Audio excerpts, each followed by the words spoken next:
ಓಂ ನಮಃ ಹರಿ ಓಂ. ಭಗವಂತನ ಪಾದಪದ್ಮಗಳಿಗೆ ನಮಸ್ಕರಿಸಿ ಈ ದಿನ ಶ್ರೀಮದ್ ಭಾಗವತ ಸತ್ಸಂಗದಲ್ಲಿ ದಶಮ ಸ್ಕಂದದಲ್ಲಿ 7ನೇ ಅಧ್ಯಾಯ, ಇದರಲ್ಲಿ ಪರಮಾತ್ಮನ ಲೀಲೆ, ತೃಣಾವರ್ತನ ಉದ್ಧಾರ ಮತ್ತು ಯಶೋದೆಗೆ ಕೃಷ್ಣ ತನ್ನ ಬಾಯಿಯಲ್ಲಿ ಸಮಸ್ತ ಬ್ರಹ್ಮಾಂಡವನ್ನ ತೋರಿದ್ದು, ಇದು ಹೇಗೆ ಸಾಧ್ಯವಾಯಿತು? ಈ ವಿಚಾರವಾಗಿ ನಾವು ಪರಮಾತ್ಮನ ಲೀಲೆಯನ್ನ ಗಮನಿಸೋಣ. ಭಗವಂತನ ಲೀಲೆಗಳು ಅತಿ ಅದ್ಭುತವಾದದ್ದು, ಅಮೋಘವಾದ್ದು. ತೃಣಾವರ್ತ ಅನ್ನುವಂತಹ ರಾಕ್ಷಸ ಕಂಸನಿಂದ ಕಳಿಸಲ್ಪಟ್ಟಂತವನು. ಹಿಂದೆ ನಾವು ಗಮನಿಸಿದ್ವಿ, ಶಕಟಾಸುರ ಅಂತ. ಆತ ಈ ಒಂದು ಕಂಸನ ಆದೇಶಕ್ಕೆ ಅನುಗುಣವಾಗಿ ಬರ್ತಾನೆ. ಅವನಿಗೆ ಶರೀರನೇ ಇರಲ್ಲ. ಈ ಶಕಟಾಸುರ ಯಾರು ಅನ್ನೋದನ್ನ ನಾವು ಗಮನಿಸಿದ್ವಿ. ಅವನು ಹಿರಣ್ಯಾಕ್ಷನ ಮಗ ಆಗಿರ್ತಾನೆ ಹಿಂದಿನ ಜನ್ಮದಲ್ಲಿ. ಅವನ ಹೆಸರು ಉತ್ಕಚ ಅಂತ ಇರುತ್ತೆ. ಅವನು ಲೋಮಶ ಮಹರ್ಷಿಗಳ ಶಾಪಕ್ಕೆ ಗುರಿಯಾಗಿ ಶರೀರವನ್ನ ಕಳ್ಕೊಂಡ್ಬಿಡ್ತಾನೆ. ಅಶರೀರಿಯಾಗು, ದೇಹರಹಿತನಾಗು ಅಂತ ಹೇಳಿ ಶಾಪ ಕೊಟ್ಬಿಡ್ತಾರೆ. ಅವನಿಗೆ ಋಷಿಮುನಿಗಳಲ್ಲಿ ತಿರಸ್ಕಾರ ಬುದ್ಧಿ ಇತ್ತಂತೆ. ಈ ತಿರಸ್ಕಾರ ಬುದ್ಧಿಯ ಪರಿಣಾಮವಾಗಿ ಈ ರೀತಿಯಾದ ಒಂದು ಶಾಪವನ್ನ ಅವನು ಅನುಭವಿಸ್ಬೇಕಾಗತ್ತೆ. ನಂತರ ಪ್ರಾರ್ಥನೆ ಮಾಡಿದಾಗ ಅವನಿಗೆ ಲೋಮಶ ಮಹರ್ಷಿಗಳು ಅನುಗ್ರಹ ಮಾಡಿ ಹೇಳ್ತಾರೆ, ಮುಂದೆ ವೈವಸ್ವತ ಮನ್ವಂತರದಲ್ಲಿ ಶ್ರೀಕೃಷ್ಣನ ಪಾದಸ್ಪರ್ಶ ಆದಾಗ ನೀನು ಈ ಒಂದು ದುಸ್ಥಿತಿಯಿಂದ ಮುಕ್ತನಾಗ್ತೀಯ. ಋಷಿಗಳ ಒಂದು ಅನುಗ್ರಹಕ್ಕೆ ಅನುಗುಣವಾಗಿ ಈಗ ದ್ವಾಪರ ಯುಗದಲ್ಲಿ ಪರಮಾತ್ಮನ ಪಾದಸ್ಪರ್ಶ ಆಗಿದೆ. ಅವನು ತನಗೆ ಶರೀರ ಇಲ್ಲದೆ ಇರೋದ್ರಿಂದ ಒಂದು ಗಾಡಿಯಲ್ಲಿ ಆವರಿಸಿಕೊಂಡು ತನ್ಮೂಲಕ ಕೃಷ್ಣನನ್ನ ಕೊಲ್ಲೋದಕ್ಕೆ ಪ್ರಯತ್ನ ಮಾಡ್ತಾನಂತೆ. ಆಗ ಕೃಷ್ಣ ತನ್ನ ಪಾದದಿಂದ ಒದ್ದಾಗ ಆ ಬಂಡಿ ಚೂರ್ ಚೂರಾಗುತ್ತೆ. ಅಲ್ಲಿಗೆ ಶಕಟಾಸುರನ ಉದ್ಧಾರ ಆಯಿತು. ಈಗ ಆ ಬಂಡಿ ಹೇಗೆ ಚೂರಾಯಿತು ಅಂತ ಕೇಳಿದಾಗ ಅಲ್ಲಿದ್ದಂತಹ ಗೋಪಾಲಕರು ಹೇಳ್ತಾರಂತೆ, ಕೃಷ್ಣನೇ ಒದ್ದಿದ್ದು. ಅವನು ಒದ್ದಾಗ ಆ ಬಂಡಿ ಚೂರ್ ಚೂರಾಯಿತು, ನಾವು ನೋಡಿದ್ವಿ ಅಂತ ಹೇಳ್ತಾರೆ. ಆ ವ್ರಜದಲ್ಲಿ ಅಂದ್ರೆ ಗೋಕುಲದಲ್ಲಿ ಇದ್ದಂತಹ ಎಲ್ಲರಿಗೂ ಕೂಡ ಆಶ್ಚರ್ಯ, ಇದು ಹೇಗೆ ಸಾಧ್ಯವಾಯಿತು? ಮತ್ತೆ ಮತ್ತೆ ಈ ಉತ್ಪಾತಗಳು ಸಂಭವಿಸ್ತಾ ಇದೆಯಲ್ಲ ಅಂತ ಹೇಳಿ ಬಹಳ ಅವರು ಭಯಗೊಳ್ತಾರೆ. ನಂತರ ಬ್ರಾಹ್ಮಣರನ್ನ ಕರೆಸಿ ಪವಿತ್ರ ಜಲದಿಂದ ಮಗುವಿಗೆ ಅಭಿಷೇಕವನ್ನ ಮಾಡಿಸಿ, ನಂತರ ಬ್ರಾಹ್ಮಣರಿಂದ ಆಶೀರ್ವಾದವನ್ನ ಕೊಡಿಸಿ, ಏನೆಲ್ಲ ಒಂದು ಕಾರ್ಯ ಮಾಡಬೇಕೋ ಶಾಂತಿ ಕಾರ್ಯ ಅವೆಲ್ಲ ಮಾಡ್ತಾರೆ. ಮುಂದೆ ಒಂದು ದಿನ ಏನಾಯ್ತು ಅದನ್ನ ನಾವೀಗ ಗಮನಿಸೋಣ. ಇದ್ದಕ್ಕಿದ್ದಂತೆ ಶ್ರೀಕೃಷ್ಣ ಪರ್ವತದಂತೆ ಬಹಳ ಭಾರವಾಗ್ಬಿಟ್ಟಿಂತ ತೊಡೆ ಮೇಲೆ ಮಲಗಿರ್ತಾನೆ. ಯಶೋದೆ ಕೃಷ್ಣನನ್ನ ಆಡಿಸ್ಕೊಂಡು ಸಂತೋಷ ಪಡ್ತಾ ಇರ್ತಾಳೆ. ಇದ್ದಕ್ಕಿದ್ದ ಹಾಗೆ ಕೃಷ್ಣ ಬಹಳ ಭಾರ ಆಗ್ತಾನಂತೆ. ಎಷ್ಟು ಭಾರ ಆಯಿತು ಅಂದ್ರೆ ಆಕೆಗೆ ಕೃಷ್ಣನನ್ನ ತನ್ನ ತೊಡೆ ಮೇಲೆ ಇರಿಸ್ಕೊಳ್ಳೋದಕ್ಕೆ ಸಾಧ್ಯವೇ ಆಗಲಿಲ್ಲ. ಕೊನೆಗೆ ನೆಲದ ಮೇಲೆ ಕೂಡಿಸ್ಬಿಡ್ತಾಳಂತೆ ಕೃಷ್ಣನ. ಇಂತಹ ಹೊಸ ಘಟನೆ ಆಕೆಗೆ ಬಹಳ ಆಶ್ಚರ್ಯವನ್ನು ಉಂಟು ಮಾಡಿದೆ. ಪುನಃ ಭಗವಂತನಲ್ಲಿ ಪ್ರಾರ್ಥನೆ ಮಾಡ್ತಾಳೆ, ಈ ರೀತಿ ಯಾಕಾಯ್ತು? ಭಗವಂತ ತನ್ನ ಲೀಲೆಗಳನ್ನ ಯಾವಾಗಲೂ ಗುಪ್ತವಾಗಿರಿಸಿರ್ತಾನೆ. ನಮ್ಮ ಜೀವನದಲ್ಲೂ ಅಷ್ಟೇ. ಯಾವಾಗ ನಮ್ಮ ಜೀವನದಲ್ಲಿ ಏನ್ ನಡೆಯುತ್ತೋ ನಮಗೆ ಗೊತ್ತಿರಲ್ಲ. ಆದ್ರೂ ಕೂಡ ನಮಗೆ ಇದು ನಮ್ಮದೇ ಜೀವನ, ನಮ್ಮದೇ ಪ್ರಾಣ, ನಾವೇ ಇವೆಲ್ಲ ಮಾಡ್ತಾ ಇರೋದು ಅನ್ನುವಂಥ ಭಾವನೆ ಎಲ್ಲ ನಮಗೆ ಹೆಚ್ಚಾಗಿ ಇರುತ್ತೆ. ಈಗ ಪರಮಾತ್ಮ ಹೊಸ ಒಂದು ಲೀಲೆಯನ್ನ ತೋರ್ತಾ ಇದ್ದಾನೆ. ತೃಣಾವರ್ತ ಅನ್ನುವಂಥವನು ಕಂಸನ ಸೇವಕನಾಗಿದ್ದ. ಕಂಸನ ಆದೇಶಕ್ಕನುಸಾರವಾಗಿ ಒಂದು ಸುಂಟರ್ ಗಾಳಿಯ ರೂಪವನ್ನು ಪಡ್ಕೊಂಡು ಬರ್ತಾನಂತೆ. ಗೋಕುಲಕ್ಕೆ ಬಂದಿದ್ದಾನೆ. ಅಲ್ಲಿ ಕೃಷ್ಣನನ್ನ ಗಾಳಿಯಲ್ಲಿ ಹಾರಿಸ್ಕೊಂಡು ಹೋಗಿ ಅವನನ್ನ ಕೊಲ್ಲೋಣ ಅಂತ ಹೊಂಚಾಕೊಂಡು ಬಂದಿದ್ದಾನೆ. ಬಹಳ ಭಾರವಾದ್ರಿಂದ ಕೃಷ್ಣನನ್ನ ನೆಲದ ಮೇಲೆ ಅಲ್ಲೇ ಕೂಡಿಸಿ ಯಶೋದೆ ಯಾವುದೋ ಕೆಲಸಕ್ಕೆ ಒಳಗೆ ಹೋದಾಗ ಆ ಸಮಯವನ್ನು ನೋಡಿಕೊಂಡು ತೃಣಾವರ್ತ ಬಂದು ಕೃಷ್ಣನನ್ನ ಗಾಳಿಯಲ್ಲಿ ಹಾರಿಸ್ಕೊಂಡು ಹೋಗಿದ್ದಾನೆ. ಆಕಾಶದೆತ್ತರಕ್ಕೆ ತೆಗೆದುಕೊಂಡು ಹೋಗಿ ಅಲ್ಲಿಂದ ಕೆಳಗೆ ಬೀಳಿಸ್ಬಿಡೋಣ, ಆಗ ಕೃಷ್ಣ ಸತ್ತೋಗ್ತಾನೆ ಅಂತ. ಇಷ್ಟೇ ಆದರೂ ಇನ್ನು ಮಗು ಆಗಿದ್ದಾನೆ, ಅವನಿಗೆ ಮತ್ತೆ ಇದರಿಂದ ಉಳಿಗಾಲ ಇಲ್ಲ. ಹೀಗಾಗಿ ಯೋಚನೆ ಮಾಡಿ ಈ ರೀತಿಯಲ್ಲಿ ತೃಣಾವರ್ತ ಬಹಳ ಎತ್ತರಕ್ಕೆ ತಗೊಂಡು ಹೋಗಿದ್ದಾನೆ. ಆ ಸಂದರ್ಭದಲ್ಲಿ ಏನಾಗಿದೆ ಅಂದ್ರೆ, ಆ ಗೋಕುಲದಲ್ಲೆಲ್ಲ ಬಿರುಗಾಳಿಯ ಒಂದು ರಭಸಕ್ಕೆ ಧೂಳೆಲ್ಲ ಎದ್ದಿದೆ. ಕೃಷ್ಣನನ್ನ ಆ ಸುಂಟ್ರಗಾಳಿ ತಗೊಂಡು ಹೋಗಿರೋದು ಮೇಲಕ್ಕೆ ಯಾರಿಗೂ ಗೊತ್ತಾಗಿಲ್ಲ. ಎಲ್ಲರೂ ಕೂಡ ಕಣ್ಣು ಮುಚ್ಚಿಕೊಂಡು ಅವರವರ ಮನೆಗಳಲ್ಲಿ ಓಡಿ ಹೋಗಿ ರಕ್ಷಣೆ ಪಡ್ಕೊಳ್ಳೋದಕ್ಕೆ ಪ್ರಯತ್ನ ಮಾಡಿದ್ದಾರೆ. ಆ ಸಮಯದಲ್ಲಿ ಯಶೋದೆಗೆ ಹೊರಗಡೆ ಕೃಷ್ಣ ಇದ್ದ ಅನ್ನೋದನ್ನ ನೆನಪು ಮಾಡಿಕೊಂಡು ಓಡ್ ಬಂದಿದ್ದಾಳೆ. ಓಡ್ ಬಂದು ಕೃಷ್ಣನ ಹುಡುಕ್ತಾ ಇದ್ದಾಳೆ. ಇಲ್ಲಿ ಕೂಡ್ಸಿದ್ನಲ್ಲ, ಅಷ್ಟು ಚಿಕ್ಕ ಮಗು ಎಲ್ಲಿ ಹೋಗಕ್ ಸಾಧ್ಯ ಅಂತ ಸುತ್ತಲೂ ನೋಡ್ತಾಳೆ, ಎಲ್ಲೂ ಕಾಣ್ತಾ ಇಲ್ಲ. ಆಕೆಗೆ ಬಹಳ ದುಃಖ ಆಗ್ಬಿಟ್ಟಿದೆ. ಸುಂಟ್ರ ಗಾಳಿಯಲ್ಲಿ ಎಲ್ಲಿ ಸಿಕ್ಕಾಕೊಂಡು ಎಲ್ಲಿ ಬಿದ್ದೋದ್ನೋ ಅಂತ ಹೇಳಿ ಅಲ್ಲೆಲ್ಲ ಹುಡುಕ್ತಾ ಇದ್ದಾಳೆ, ಕೃಷ್ಣನನ್ನ ಕೂಗ್ತಾ ಇದ್ದಾಳೆ. ಪುತ್ರನನ್ನು ನೆನೆಯುತ್ತಾ ಕರುವನ್ನು ಕಳಕೊಂಡ ಹಸುವಿನಿಂದಾಗಿ ಅತೀವ ದುಃಖದಿಂದ ಅವಳು ನೆಲಕ್ಕುರುಳಿದಳು. ಸುಂಟ್ರ ಗಾಳಿ ಸ್ವಲ್ಪ ಶಾಂತವಾಗಿದೆ. ಆಗ ಆ ಯಶೋದೆಯ ಅಳುವಿನ ಶಬ್ದವನ್ನು ಕೇಳಿ ಬಹಳಷ್ಟು ಜನ ಅಲ್ಲಿಗೆ ಬಂದಿದ್ದಾರೆ.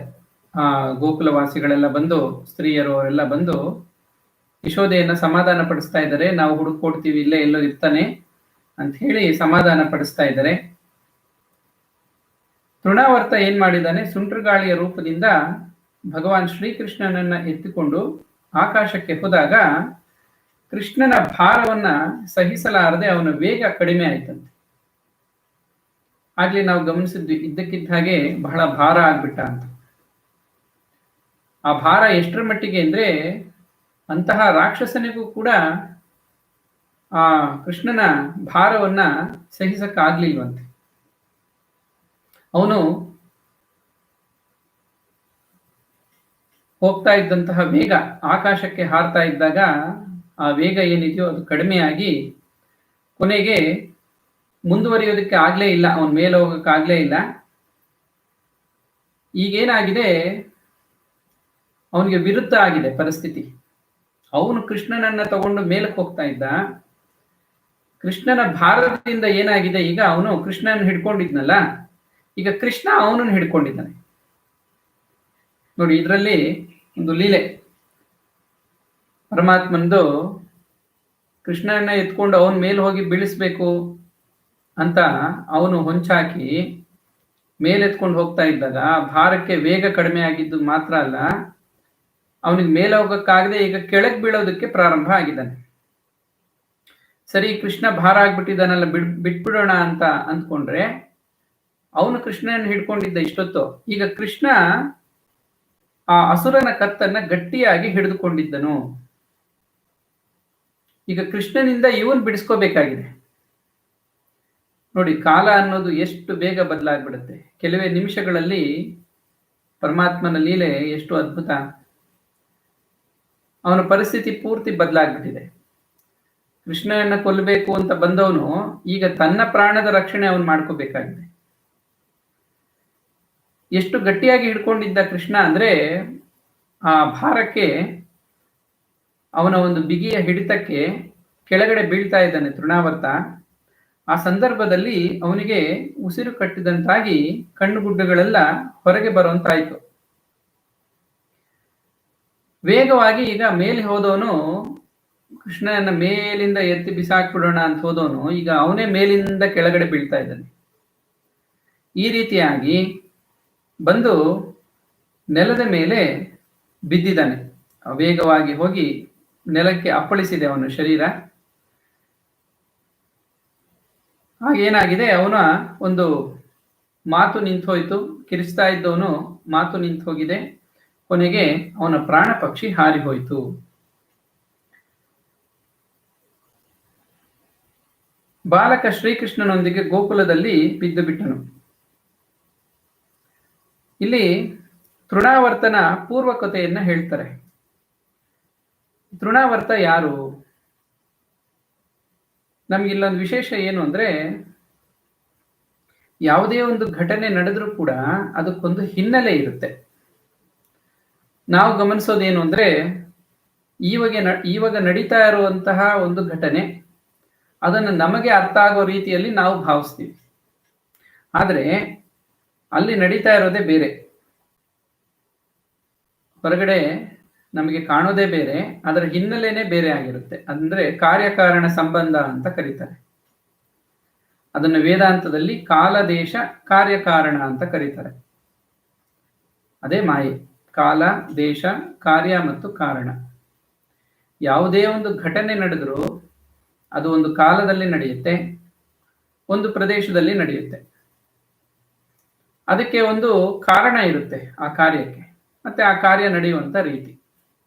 ಇವೆಲ್ಲ ಕೂಡ ಮಾಯೆಯ ಒಂದು ಆವರಣದಲ್ಲೇ ಇರುತ್ತೆ. ಪರಮಾತ್ಮ ಮಾಯೆಗೆ ಒಡೆಯ. ಹಾಗಾಗಿ ನಡೆಯುವಂತಹ ಎಲ್ಲ ಘಟನೆಗಳು ಕೂಡ ಪರಮಾತ್ಮನ ಅಧೀನದಲ್ಲಿದೆ ಅಂತ ನಾವು ಅರ್ಥ ಮಾಡ್ಕೋಬೇಕು. ಕಾಲ ಅನ್ನೋದು ಎಂಥದ್ದನ್ನಾದ್ರೂ ಬದಲಾಯಿಸ್ಬಿಡುತ್ತೆ. ಮನುಷ್ಯನ ಎಂತಹ ಪರಿಸ್ಥಿತಿಯನ್ನಾದ್ರೂ ಕೂಡ ಬದಲಾಯಿಸಿ ಅವನಿಗೆ ಆಶ್ಚರ್ಯವನ್ನ ಉಂಟು ಮಾಡುತ್ತೆ. ನಮ್ಮ ಜೀವನದಲ್ಲಿ ಹಲವಾರು ಬಾರಿ ಈ ರೀತಿ ಆಗತ್ತೆ. ನಾವು ಯಾವುದೋ ಒಂದು ಘಟನೆಯನ್ನ ಕಲ್ಪನೆ ಮಾಡ್ಕೊಂಡಿರ್ತೀವಿ, ಹೀಗಾಗ್ಬೋದು ಅಂತ. ಆದ್ರೆ ಅದು ನಡೆಯೋದೇ ಬೇರೆ ರೀತಿಯಲ್ಲಿ. ತೃಣಾವರ್ತನ ಕಥೆಯೂ ಅದೇ ಆಗಿದೆ. ಅವನು ಬಿದ್ದು ಮೇಲಿಂದ ರಭಸವಾಗಿ ಕೃಷ್ಣನನ್ನ ಮೇಲಿಂದ ಎತ್ತಾಕ್ಬೇಕು ಅಂತ ಹೋದವನು ಅವನೇ ಮೇಲಿಂದ ಬಿದ್ದು ಪ್ರಾಣವನ್ನು ಬಿಟ್ಟಿದ್ದಾನೆ. ತೃಣಾವರ್ತ ಯಾಕೆ ಇಂತಹ ಒಂದು ಮರಣವನ್ನ ಹೊಂದಿದ? ಯಾರಾಗಿದ್ದ ಅವನು ಅಂದ್ರೆ, ಪಾಂಡ್ಯ ದೇಶದಲ್ಲಿ ಸಹಸ್ರಾಕ್ಷನೆಂಬ ಹೆಸರಿನ ರಾಜನಿದ್ದನು. ಅವನು ನರ್ಮದಾ ನದಿಯ ತೀರದಲ್ಲಿ ತನ್ನ ರಾಣಿಯರೊಡನೆ ಜಲಕ್ರೀಡೆ ಆಡುತ್ತಿದ್ದನು. ಆಗ ಅಲ್ಲಿ ದೂರ್ವಾಸ ಋಷಿಗಳು ಬಂದಿದ್ದಾರೆ. ದೂರ್ವಾಸ ಋಷಿಗಳು ಬಂದರೂ ಕೂಡ ಆ ಸಹಸ್ರಾಕ್ಷ ಅನ್ನುವಂತಹ ರಾಜ ಆ ಮುನಿಗಳಿಗೆ ಗೌರವಿಸಿಲ್ಲ, ಗೌರವವನ್ನು ಕೊಟ್ಟಿಲ್ಲ. ಅವನು ಉದಾಸೀನ ಮಾಡಿದ್ದಾನೆ. ದೂರ್ವಾಸ ಮುನಿಗಳು ಕೋಪದಿಂದ ನೀನು ರಾಕ್ಷಸನಾಗು ಅಂತ ಹೇಳಿ ಶಾಪ ಕೊಟ್ಟಿದ್ದಾರೆ. ಈ ಶಾಪವನ್ನು ಕೊಡೋದು ಸರಿನಾ ಅನ್ನುವಂಥ ಒಂದು ಆಲೋಚನೆ ನಮಗೆ ಬರುತ್ತೆ. ಅವನು ಉದಾಸೀನ ಮಾಡಿದ ಮಾತ್ರಕ್ಕೆ ಶಾಪ ಕೊಡ್ಬೇಕಾ? ಇಲ್ಲೇನು ಅಂದ್ರೆ, ದೈವಿ ಸಂಪದ, ಅಸುರಿ ಸಂಪದ ಅಂತ ಎರಡಿರುತ್ತೆ. ದೈವಿ ಸಂಪದ ಅನ್ನುವಂಥದ್ದು ದೈವಭಕ್ತಿ, ಗುರು ಹಿರಿಯರಲ್ಲಿ ಗೌರವ, ಸಹನೆ, ಸರಳತೆ, ನಮ್ರತೆ, ಅಭಿಮಾನ ರಾಹಿತ್ಯ, ದಂಭ, ದರ್ಪ ಇಲ್ಲದಿರುವಂಥದ್ದು, ಇಂತಹ ಒಂದು ಅದ್ಭುತವಾದ ಗುಣಗಳನ್ನು ಹೊಂದಿರುತ್ತೆ. ಆದರೆ ಈ ಅಸುರಿ ಸಂಪದ ಅನ್ನೋದು ಎಲ್ಲ ಇದಕ್ಕೆ ತದ್ವಿರುದ್ಧ. ಈ ರಾಜನಲ್ಲಿ ಅಸುರಿ ಸಂಪದ ಇರೋದ್ರಿಂದ ಇವನು ಅಸುರನಾಗೋದಕ್ಕೆ ಅರ್ಹನು ಅಂತ ಹೇಳಿ ರಾಕ್ಷಸನಾಗು ಅಂತ ಹೇಳಿ ಶಾಪ ಕೊಟ್ಟಿದ್ದಾರೆ. ಆಗ ಅವನಿಗೆ ತಿಳುವಳಿಕೆ ಬಂದಿದೆ, ತಾನು ಮಾಡಿದ ತಪ್ಪಿನ ಅರಿವಾಗಿದೆ. ಅವನು ದೂರ್ವಾಸ ಮುನಿಗಳ ಪಾದಕ್ಕೆ ಬಿದ್ದು ಕ್ಷಮಾಪಣೆ ಕೇಳಿದ್ದಾನೆ. ನಂತರ ಆ ಶಾಪ ವಿಮೋಚನೆಗೆ ಅನುಗ್ರಹ ಮಾಡಿ ಅಂತ ಕೇಳ್ಕೊಂಡಿದ್ದಾನೆ. ಆಗ ದೂರ್ವಾಸರು ಹೇಳಿದ್ರಂತೆ, ಭಗವಾನ್ ಶ್ರೀಕೃಷ್ಣ ಮೂರ್ತಿಯ ಶ್ರೀ ವಿಗ್ರಹದ ಸ್ಪರ್ಶವಾದೊಡನೆ ನೀನು ಶಾಪದಿಂದ ವಿಮುಕ್ತನಾಗುವೆ. ಅಂತೆಯೇ ತೃಣಾವರ್ತನೆಂಬ ರಾಕ್ಷಸನಾಗಿ ಹುಟ್ಟಿದ್ದ ರಾಜನು ಶ್ರೀಕೃಷ್ಣನ ಪಾದ ಸ್ಪರ್ಶವಾದೊಡನೆ ಮುಕ್ತಿಯನ್ನು ಹೊಂದಿದನು. ಇದು ತೃಣಾವರ್ತನ ಪೂರ್ವಕತೆ, ಅಂದ್ರೆ ಹಿಂದಿನ ಜನ್ಮದ ಕತೆ. ಇಲ್ಲಿ ನಾವು ಮತ್ತೊಂದು ವಿಚಾರವನ್ನ ಅರ್ಥ ಮಾಡ್ಕೋಬಹುದು. ಈ ಘಟನೆಯಲ್ಲಿ ಮನುಷ್ಯರು ಮತ್ತೊಬ್ಬರಿಗೆ ದ್ರೋಹವನ್ನ ಮಾಡಬೇಕು ಅಂತ ಬಯಸಿದಾಗ ಅದಕ್ಕೇನೋ ಒಂದು ಯೋಜನೆ ಹಾಕ್ಕೊಳ್ತಾರೆ. ಅವರನ್ನ ದುರಾಚಾರಿಗಳು ಅಥವಾ ದುರ್ಮಾರ್ಗರು ಅಂತ ಕರೀತೀವಿ, ದುಷ್ಟರು. ಅವರಿಗೆ ತೊಂದರೆ ಕೊಡಬೇಕು ಅಂತ ಏನೋ ಒಂದು ಯೋಜನೆ ಹಾಕ್ಕೊಂಡು ಅದಕ್ಕೇನೋ ಒಂದು ಪ್ರಯತ್ನ ಮಾಡಿರ್ತಾರೆ. ಆದರೆ ಪರಮಾತ್ಮನ ಒಂದು ಲೀಲೆ ಏನು ಅಂದ್ರೆ, ಯಾರು ಮತ್ತೊಬ್ಬರಿಗೆ ಕೆಡಕನ್ನ ಬಯಸಕ್ಕೆ ಪ್ರಯತ್ನ ಪಡ್ತಾರೋ ಮೊದಲು ಅವರಿಗೆ ಆ ಕೆಡಕಾಗತ್ತಂತೆ. ಹೀಗಾಗಿ ಅವರು ತೋಡಿರುವಂತಹ ಹಳ್ಳದಲ್ಲಿ ಮೊದಲು ಅವರೇ ಬೀಳ್ತಾರೆ. ತೃಣಾವರ್ತನ ಕಥೆನೂ ಅದೇ ಆಗಿದೆ. ಕೃಷ್ಣನನ್ನ ಕೊಲ್ಲೋದಕ್ಕೆ ಹೋಗಿ ಮೇಲಿಂದ ಬೀಳ್ಸೋದಕ್ಕೆ ಹೋಗಿ ಅವನೇ ಮೇಲಿಂದ ಬಿದ್ದು ಸತ್ತಿದ್ದಾನೆ. ಈ ವಿಚಾರವನ್ನ ನಾವಿಲ್ಲಿ, ಅಥವಾ ಈ ಒಂದು ತತ್ವವನ್ನ ನಾವು ಅರ್ಥ ಮಾಡ್ಕೋಬಹುದು. ಇದು ಕರ್ಮ ಸಿದ್ಧಾಂತ. ತತ್ವ ಅನ್ನೋದಕ್ಕಿಂತ ಕರ್ಮ ಸಿದ್ಧಾಂತ ಇದು. ನಾವು ಇತರರಿಗೆ ಏನು ಕೊಡ್ತೀವೋ ನಮಗದೇ ಸಿಗುತ್ತೆ. ಇತರರಿಗೆ ನಾವು ಒಳಿತನ್ನ ಮಾಡಿದ್ರೆ ನಮಗೆ ಒಳಿತಾಗತ್ತೆ, ಕೆಡುಕನ್ನ ಬಯಸಿದ್ರೆ ಅದು ನಮಗೆ ಕೆಡುಕಾಗತ್ತೆ. ಭಗವಾನ್ ಶ್ರೀಕೃಷ್ಣನು ಆ ತೃಣಾವರ್ತ ರಾಕ್ಷಸನ ಎದೆ ಮೇಲೆ ಆಡ್ತಾ ಇದ್ದಂತೆ. ಅದನ್ನು ನೋಡಿ ಗೋಪಿಯರು ವಿಸ್ಮಿತರಾದರು. ಓಡಿ ಹೋಗಿ ಅವರು ಕೃಷ್ಣನನ್ನ ಎತ್ತುಕೊಂಡು ಬಂದು ಯಶೋದೆ ಕೈಗೆ ಕೊಟ್ಟಿದ್ದಾರೆ. ಬಾಲಕನು ಮೃತ್ಯುಮುಖದಿಂದ ಕುಶಲನಾಗಿ ಮರಳಿದನು.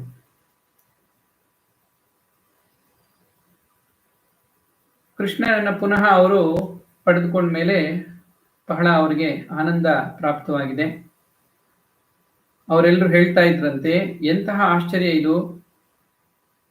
ಆ ರಾಕ್ಷಸ ಕೃಷ್ಣನನ್ನ ಕೊಲ್ಲೋದಕ್ಕೆ ಪ್ರಯತ್ನ ಪಟ್ಟ, ಆದರೆ ಕೃಷ್ಣನಿಗೆ ಏನೂ ಆಗಿಲ್ಲ.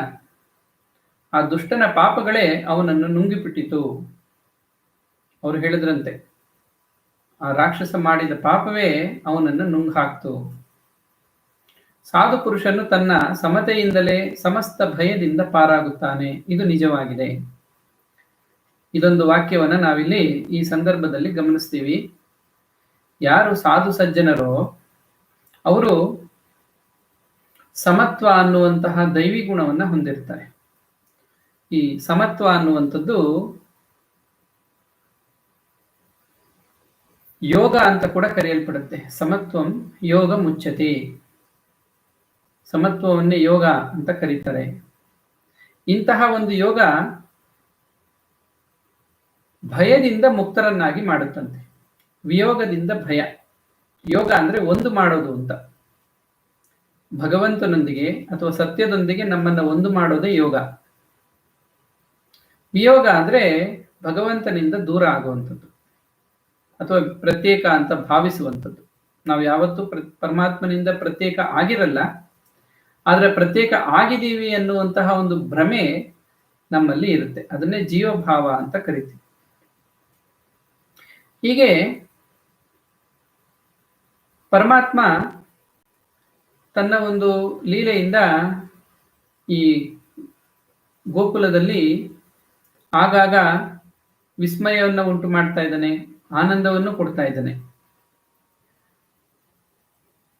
ಈ ಬಾಲಕನು ರಾಕ್ಷಸನ ವಶನಾಗಿ ಸತ್ತೇ ಹೋಗಿದ್ದವನು ತಮ್ಮ ಸ್ವಜನರಿಗೆ ಸುಖವನ್ನು ಕೊಡಲು ಮರಳಿ ಬಂದಿರುವುದನ್ನು ನೋಡಿದರೆ ತಪಸ್ಸು, ಭಗವಂತನ ಪೂಜೆ, ಕೆರೆ ಬಾವಿಗಳನ್ನು ಕಟ್ಟಿಸುವುದು, ಯಜ್ಞ, ದಾನ, ಸಮಸ್ತ ಜನರಿಗೆ ಹಿತವನ್ನ ಮಾಡುವುದು, ಇವುಗಳಲ್ಲಿ ಏನಾದರೂ ನಾವು ಮಾಡಿರಬೇಕು. ಇದೊಂದು ಸೌಭಾಗ್ಯದ ಮಾತೆ ಆಗಿದೆ.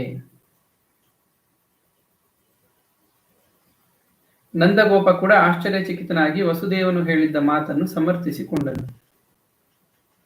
ಅವ್ರಿಗೆ ಏನನ್ಸಿದೆ ಅಂದ್ರೆ, ನಾವು ಹಿಂದೆ ಏನೋ ಒಂದು ಪುಣ್ಯ ಮಾಡಿದ್ವಿ, ಆ ಪುಣ್ಯ ಬಲದಿಂದ ನಮ್ಮ ಮಗನನ್ನ ನಾವು ಮತ್ತೆ ಪಡ್ಕೊಂಡ್ವಿ. ಆ ರಾಕ್ಷಸ ತನ್ನ ಪಾಪದಿಂದ ತಾನು ತೋಡಿದ ಕೂಪಕ್ಕೆ ಹೇಗೆ ತಾನೇ ಬಿದ್ದು ಸತ್ನೋ, ಹಾಗೆ ನಾವು ಮಾಡಿರೋ ಪುಣ್ಯ ಬಲದಿಂದ ಅನಾಹುತಗಳು ಉಂಟಾಗ್ತಾ ಇದ್ರು ಕೂಡ ಪುನಃ ನಮಗೆ ನನ್ನ ಮಗ ಅಥವಾ ನಮ್ಮ ಮಗ ಸುರಕ್ಷಿತವಾಗಿ ಮತ್ತೆ ಸಿಗ್ತಾ ಇದ್ದಾನೆ. ಈ ರೀತಿಯಲ್ಲಿ ಅವರು ಭಾವಿಸಿದ್ರಂತೆ. ಇನ್ನು ಮುಂದೆ ಉಳಿದ 3 ಶ್ಲೋಕಗಳು ಈ 7ನೇ ಅಧ್ಯಾಯದಲ್ಲಿ. ಅದರಲ್ಲಿ ನಾವು ಗಮನಿಸುವಂತ ವಿಚಾರ ಏನು ಅಂದ್ರೆ, ಯಶೋಧಾದೇವಿ ಮುದ್ದು ಕೃಷ್ಣನನ್ನ ತೊಡೆ ಮೇಲೆತ್ಕೊಂಡು ಹಾಲನ್ನು ಕುಡಿಸ್ತಾ ಇದ್ಲು. ವಾತ್ಸಲ್ಯ ಸ್ನೇಹದಲ್ಲಿ ಆಕೆ ಮುಳುಗಿ ಹೋಗಿದ್ಲಂತೆ. ಬಾಲ ಮುಕುಂದನು ಹಾಲು ಕುಡಿದಾಗಿತ್ತು. ತಾಯಿ ಯಶೋದೆಯು ನಗುತ್ತಿರುವ ಕೃಷ್ಣನನ್ನು ಮುದ್ದಿಸಿದಳು. ಆಗಲೇ ಕೃಷ್ಣನಿಗೆ ಆಕಳಿಕೆ ಬಂತು. ಆಕಳಿಸಿದಂತೆ ಕೃಷ್ಣ. ಯಶೋದೆ ಅವನ ಬಾಯಲ್ಲಿ ನೋಡುತ್ತಾಳೆ. ಅದರಲ್ಲಿ ಆಕಾಶ, ಅಂತರಿಕ್ಷ, ಜ್ಯೋತಿರ್ಮಂಡಲ, ದಿಕ್ಕುಗಳು, ಸೂರ್ಯ, ಚಂದ್ರ, ಅಗ್ನಿ, ವಾಯು, ಸಮುದ್ರ, ದ್ವೀಪಗಳು, ಪರ್ವತ, ನದಿಗಳು, ವನಗಳು, ಸಮಸ್ತ ಚರಾಚರ ಪ್ರಾಣಿಗಳು, ಇವೆಲ್ಲ ಕೂಡ ಅಲ್ಲಿ ಇರೋದನ್ನ ಆಕೆ ಗಮನಿಸ್ತಾಳೆ. ತನ್ನ ಪುತ್ರನ ಬಾಯಲ್ಲಿ ಹೀಗೆ ಸಮಸ್ತ ಜಗತ್ತನ್ನ ನೋಡಿದ ಹರಿಣಾಕ್ಷಿಯಾದ ಯಶೋದೆಯ ಶರೀರ ನಡುಗಿತು. ಆಕೆಯು ತನ್ನ ವಿಶಾಲವಾದ ಕಣ್ಣುಗಳನ್ನು ಮುಚ್ಚಿಕೊಂಡಳು.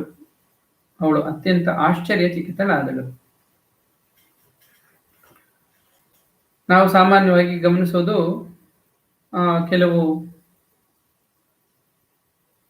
ಚಿತ್ರಗಳಲ್ಲಿ, ಚಲನಚಿತ್ರಗಳಲ್ಲಿ ಅಥವಾ ಬೇರೆ ಕಡೆ, ಕೃಷ್ಣ ಮಣ್ಣು ತಿಂದ್ಬಿಟ್ಟ, ಮಣ್ಣು ತಿಂದ ಅಂತ ಹೇಳಿ ಗೋಪಾಲಕರೆಲ್ಲ ಹೇಳ್ಬಿಡ್ತಾರೆ, ಅಥವಾ ಬಲರಾಮ ಹೇಳ್ತಾನಂತೆ. ಆಗ ಯಶೋದೆ ಇನ್ನು ಮಣ್ಣು ತಿಂದಿದ್ಯಾ ಅಂದ್ರೆ ಕೃಷ್ಣ ಹೇಳ್ತಾನಂತೆ ಇಲ್ಲ ಅಂತ ತಲೆ ಆಡಿಸ್ತಾನಂತೆ. ಬಾಯಿ ತೆಗಿ ನೋಡೋಣ ಅಂತ ಹೇಳಿ ನೋಡಿದಾಗ ಆಗ ಆ ಬಾಯಲ್ಲಿ, ಕೃಷ್ಣನ ಬಾಯಲ್ಲಿ ಸಮಸ್ತ ಬ್ರಹ್ಮಾಂಡವನ್ನೇ ಯಶೋದೆ ನೋಡಿದ್ಲು ಅಂತ. ಆದರೆ ಇಲ್ಲಿ ನಾವು ಶ್ರೀಮದ್ ಭಾಗವತದಲ್ಲಿ ಕಾಣುವಂಥದ್ದು ಈ ರೀತಿಯಲ್ಲಿ, ಹಾಲು ಕುಡಿಸಿದ ಮೇಲೆ ಕೃಷ್ಣನಿಗೆ ನಿದ್ದೆ ಬರೋ ಹಾಗಾಯ್ತಂತೆ. ನಿದ್ದೆಯ ಸಂದರ್ಭದಲ್ಲಿ ಆಕಳಿಸಿದಾನೆ. ಆಕಳಿಸಿದಾಗ ಅವನ ಬಾಯಲ್ಲಿ ನೋಡಿದ್ದು ಯಶೋದೆ. ಅದು ಯಾವುದೇ ಸಂದರ್ಭ ಆಗಿರ್ಲಿ, ಒಟ್ಟಿನಲ್ಲಿ ಇಲ್ಲಿ ನಾವು ನೋಡುವಂಥದ್ದು ಬಾಲರೂಪಿಯಾಗಿರುವಂತಹ ಪರಮಾತ್ಮ, ಶ್ರೀಕೃಷ್ಣ ಪರಮಾತ್ಮ ತನ್ನ ಬಾಯಲ್ಲಿ ಸಮಸ್ತ ಬ್ರಹ್ಮಾಂಡವನ್ನ ತಾಯಿಗೆ ತೋರಿದ್ದಾನೆ ಅಂದ್ರೆ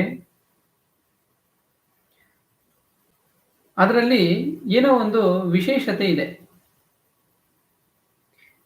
ಆ ಒಂದು ಲೀಲೆಯನ್ನ ಯಾಕೆ ಮಾಡಿರಬಹುದು ಪರಮಾತ್ಮ, ಅದರ ಹಿನ್ನೆಲೆ ಏನಿರಬಹುದು ಅಂತ ನಾವು ವಿಚಾರ ಮಾಡಿದ್ರೆ ಅಥವಾ ಅರಿತುಕೊಳ್ಳೋ ಪ್ರಯತ್ನ ಮಾಡಿದ್ರೆ, ಪರಮಾತ್ಮ ಸಮಸ್ತ ಬ್ರಹ್ಮಾಂಡವನ್ನ ತನ್ನಲ್ಲೇ, ತನ್ನ ಉದರದಲ್ಲೇ ಅಡಗಿಸಿಕೊಂಡಿದ್ದಾನೆ. ಅದನ್ನ ನಾವಿಲ್ಲಿ ಅರ್ಥ ಮಾಡ್ಕೋಬೇಕಾಗಿದೆ. ಅದನ್ನ ವ್ಯಕ್ತಪಡಿಸೋದಕ್ಕೆ ಈ ಲೀಲೆ ನಡೆದಿದೆ.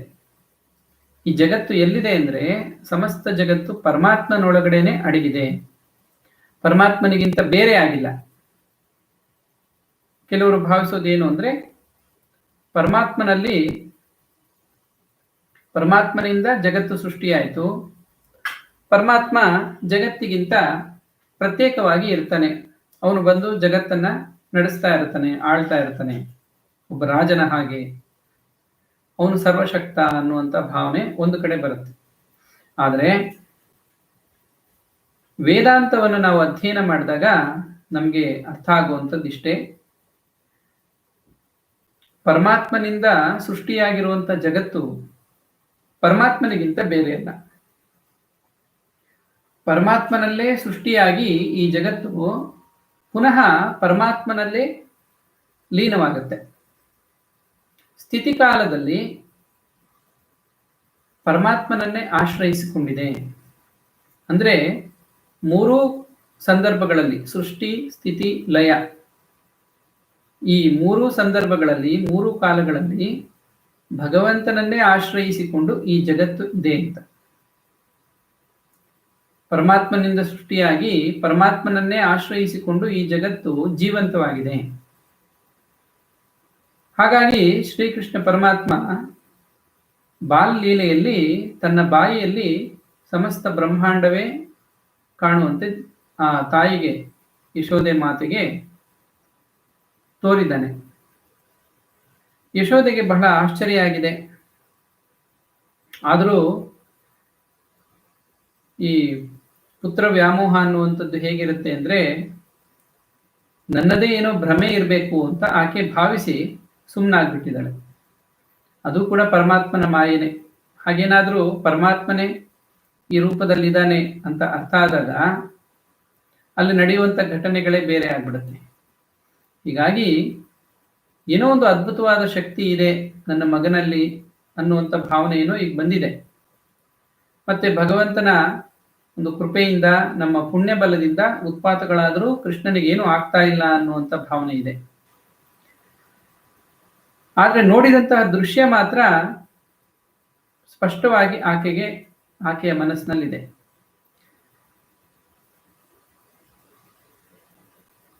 ಭಗವಂತ ಜಗತ್ತು ನನ್ನಲ್ಲಿದೆ ಮತ್ತು ಜಗತ್ತಿನಲ್ಲೆಲ್ಲ ನಾನು ವ್ಯಾಪಿಸಿದ್ದೀನಿ ಅಂತ ಹೇಳಿ ಭಗವದ್ಗೀತೆಯಲ್ಲಿ ಹೇಳ್ತಾನೆ. ಸಮಸ್ತ ಜಗತ್ತು ನನ್ನಿಂದಲೇ ವ್ಯಾಪಿಸಲ್ಪಟ್ಟಿದೆ. ವಾಸುನಾಥ್ ವಾಸುದೇವಸ್ಯ ವಾಸಿತಂತೆ ಭುವನತ್ರಯಂ ಸರ್ವಭೂತ ನಿವಾಸೋಸಿ ವಾಸುದೇವೋ ನಮೋಸ್ತುತೆ. ಸಮಸ್ತ ಬ್ರಹ್ಮಾಂಡದಲ್ಲಿ ಭಗವಂತ ವ್ಯಾಪಿಸಿದ್ದಾನೆ. ಅವನಲ್ಲೇ ಎಲ್ಲವೂ ಕೂಡ ಓತಪ್ರೋತವಾಗಿದೆ ಅಂತ ಹೇಳ್ತಾರೆ. ಅಂದ್ರೆ ಬೆರೆತುಕೊಂಡಿದೆ ಪಂಚಮಹಾಭೂತಗಳು, ಮತ್ತು ಅದು ಪಂಚೀಕರಣ ಆಗಿ ಹಲವಾರು ವಿಧದ ಈ ವಸ್ತುಗಳು. ಅಂದ್ರೆ ನಾವಿಲ್ಲಿ ಗಮನಿಸಿದ ಹಾಗೆ ಈ ಅಂತರಿಕ್ಷ, ಜ್ಯೋತಿರ್ಮಂಡಲ, ದಿಕ್ಕುಗಳು, ಸೂರ್ಯಚಂದ್ರರು, ಹಾಗೆ ಪಂಚಮಹಾಭೂತಗಳು, ಇತರ ಭೂತಗಳು, ಸಮುದ್ರ, ಇನ್ನು ಭೂಲೋಕದಲ್ಲಿ ಕಾಣುವಂತಹ ಎಲ್ಲ ಸಕಲ ಚರಾಚರಗಳು, ಇವೆಲ್ಲ ಕೂಡ ಪರಮಾತ್ಮನ ಒಂದು ಸಂಯೋಗದಲ್ಲಿ, ಪರಮಾತ್ಮನ ಅಂತರ್ಗತವಾಗಿದೆ. ಪರಮಾತ್ಮನ ಚೈತನ್ಯದಿಂದಲೇ ಇವೆಲ್ಲ ಕೂಡ ಜೀವಂತವಾಗಿದೆ. ಉಪನಿಷತ್ತಲ್ಲಿ ನಾವು ಇದನ್ನು ಗಮನಿಸ್ತೀವಿ. ಗಾಳಿ ಬೀಸ್ತಾ ಇರೋದು ಪರಮಾತ್ಮನ ಚೈತನ್ಯದಿಂದ ಅಂತ. ನೀರು ಹರಿತಾ ಇದೆ, ಅದರಲ್ಲಿ ರಸ ಅನ್ನುವಂತಹ ಒಂದು ಗುಣ ಇದೆ. ಮತ್ತು ಅಗ್ನಿಗೆ ಸುಡುವಂತಹ ಶಕ್ತಿ ಇದೆ, ತೇಜಸ್ಸು, ಶಾಖ ಮತ್ತು ಬೆಳಕನ್ನು ಕೊಡುತ್ತೆ. ಹಾಗೆ ಸೂರ್ಯ, ಚಂದ್ರ, ಇವರಿಂದ ಹೊರಹೊಮ್ಮುವಂತಹ ಕಾಂತಿ, ಇವೆಲ್ಲ ಕೂಡ ಪ್ರತಿಯೊಂದು ಸಮಸ್ತ ಚರಾಚರಗಳಲ್ಲಿರುವಂತಹ ಚೈತನ್ಯ ಬೇರೆ ಬೇರೆ ರೀತಿಯಲ್ಲಿ ವ್ಯಕ್ತವಾದರೂ ಇವೆಲ್ಲ ಕೂಡ ಪರಮಾತ್ಮನ ಚೈತನ್ಯವೇ ಆಗಿದೆ. ಪರಮಾತ್ಮ ಚಿನ್ಮಯ. ಹಾಗಾಗಿ ಅವನು ಯಾವುದೇ ಒಂದು ಸ್ಥೂಲ ಶರೀರದ ಆಕಾರದ ಒಂದು ಮಿತಿಗೆ ಒಳಪಟ್ಟಿಲ್ಲ. ಅದಕ್ಕೆ ಪರಮಾತ್ಮನನ್ನ ಅಪ್ರಮೇಯ ಅಂತ ಕರೀತಾರೆ. ಪರಮಾತ್ಮನ ಹೀಗೆ ಅಂತ ಹೇಳೋದಕ್ಕೆ ಸಾಧ್ಯವೇ ಇಲ್ವಂತೆ. ಪರಮಾತ್ಮ ಇಷ್ಟೇ ಅಥವಾ ಹೀಗೆ ಅಂತ ಹೇಳೋದಕ್ಕೆ ಸಾಧ್ಯ ಇಲ್ಲ. ಅಂತಹ ಅಪ್ರಮೇಯನಾದ ಪರಮಾತ್ಮ ಒಬ್ಬ ಪುಟ್ಟ ಬಾಲಕನ ರೂಪದಲ್ಲಿ ಯಶೋದೆಯ ಕಂದನಾಗಿ ತನ್ನ ಲೀಲೆಯನ್ನು ತೋರ್ತಾ ಇದ್ದಾನೆ. ಈ ವಿಶ್ವರೂಪ ದರ್ಶನ ಅನ್ನುವಂಥದ್ದು ಹಲವಾರು ಕಡೆ ಕೃಷ್ಣಾವತಾರದಲ್ಲಿ ನಾವು ಗಮನಿಸ್ತೀವಿ. ಒಂದು ಕಡೆ ಮಾತ್ರ ಅಲ್ಲ. ಬಾಲ್ಯದಲ್ಲಿದ್ದಾಗಲೇ ತನ್ನ ಬಾಯಿಯಲ್ಲಿ ಬ್ರಹ್ಮಾಂಡವನ್ನ ತೋರಿದಂಥದ್ದು. ನಂತರ ಗೀತೋಪದೇಶವನ್ನ ಮಾಡಬೇಕಾದ್ರೆ, ಅರ್ಜುನನಿಗೆ ಜ್ಞಾನವನ್ನ ನೀಡಬೇಕಾದ್ರೆ ಆಗ ವಿಶ್ವರೂಪವನ್ನು ತೋರಿದ್ದು. ಅದಾದ ಮೇಲೆ ರಾಯಭಾರಕ್ಕೆ ಹೋದಾಗ ಕೃಷ್ಣ ಅಲ್ಲಿ ದುಷ್ಟ ಚತುಷ್ಟಯ ಅಂತ ಈ ಕರ್ಣ ಮತ್ತೆ ದುರ್ಯೋಧನ, ದುಶ್ಯಾಸನ ಮತ್ತು ಶಕುನಿ, ಈ 4 ಜನರನ್ನ ದುಷ್ಟ ಚತುಷ್ಟಯ ಅಂತ ಕರೀತಾರೆ. ಇವರು ಒಂದು ಯೋಜನೆ ಹಾಕೊಂಡು ಕೃಷ್ಣನ ಬಂಧಿಸೋಕೆ ಹೋಗ್ತಾರೆ. ನಂತರ ಅವರೆಲ್ಲ ಕೂಡ ಬಿದ್ದ್ಬಿಡ್ತಾರೆ, ಬಂಧನ ಮಾಡಕ್ಕಾಗಲ್ಲ. ಕೃಷ್ಣ ಆಗ ಶಂಖಚಕ್ರ ಗದಾ ಪದ್ಮಧಾರಿಯಾಗಿ ದರ್ಶನವನ್ನ ಕೊಟ್ಟ. ಧೃತರಾಷ್ಟ್ರನಿಗೆ ಆಗ ಕಣ್ಣನ್ನು ಕೂಡ ಕೊಡ್ತಾನಂತೆ. ಆ ಸಂದರ್ಭದಲ್ಲಿ ಧೃತರಾಷ್ಟ್ರ ನೋಡ್ತಾನಂತೆ ಪರಮಾತ್ಮನ ರೂಪವನ್ನ. ಭೀಷ್ಮ, ದ್ರೋಣ ಇವರೆಲ್ಲ, ಕೆಲವರು ಮಾತ್ರ ಆಗ ಕೃಷ್ಣನನ್ನ ಯಥಾರ್ಥ ರೂಪದಲ್ಲಿ ಅಂದ್ರೆ ಅವನ ಪರಮಾತ್ಮ ರೂಪದಲ್ಲಿ ಕಾಣೋದಕ್ಕೆ ಸಾಧ್ಯವಾಯಿತು. ಹೀಗೆ ಹಲವಾರು ಕಡೆ ಪರಮಾತ್ಮ ತನ್ನ ನಿಜ ಸ್ವರೂಪವನ್ನ, ತನ್ನ ಮಹಿಮೆಯನ್ನ ವ್ಯಕ್ತಗೊಳಿಸ್ತಾನೆ ಭಕ್ತರ ಮುಂದೆ. ಈಗ ತನ್ನ ತಾಯಿಯಾಗಿರುವಂತಹ ಯಶೋದೆಗೆ ಕೂಡ ಅಂತಹ ಒಂದು ಭಾಗ್ಯವನ್ನು ಕರುಣಿಸಿದ್ದಾನೆ. ಇಲ್ಲಿಗೆ 7ನೇ ಅಧ್ಯಾಯ ಮುಗಿಯುತ್ತೆ. ಇದಾದ ಮೇಲೆ ನಾವು ಕಾಣುವಂಥದ್ದು 8ನೇ ಅಧ್ಯಾಯದಲ್ಲಿ ನಾಮಕರಣ ಸಂಸ್ಕಾರ ಮತ್ತು ಬಾಲಲೀಲೆಗಳು. ಶುಕ ಮಹಾಮುನಿಗಳು ಮುಂದುವರಿಸಿ ಹೇಳ್ತಾ ಇದ್ದಾರೆ. ಗರ್ಗ ಎಂಬುವರು ಯದುವಂಶಕ್ಕೆ ಕುಲಪುರೋಹಿತರಾಗಿದ್ದರು. ಅವರು ಮಹಾ ತಪಸ್ವಿಗಳು. ವಸುದೇವನ ಪ್ರೇರಣೆಯಿಂದ ಅವರೊಮ್ಮೆ ನಂದಗೋಕುಲಕ್ಕೆ ಆಗಮಿಸಿದರು. ಅವರನ್ನು ನೋಡುತ್ತಲೇ ನಂದಗೋಪನಿಗೆ ಮಹದಾನಂದವಾಯಿತು.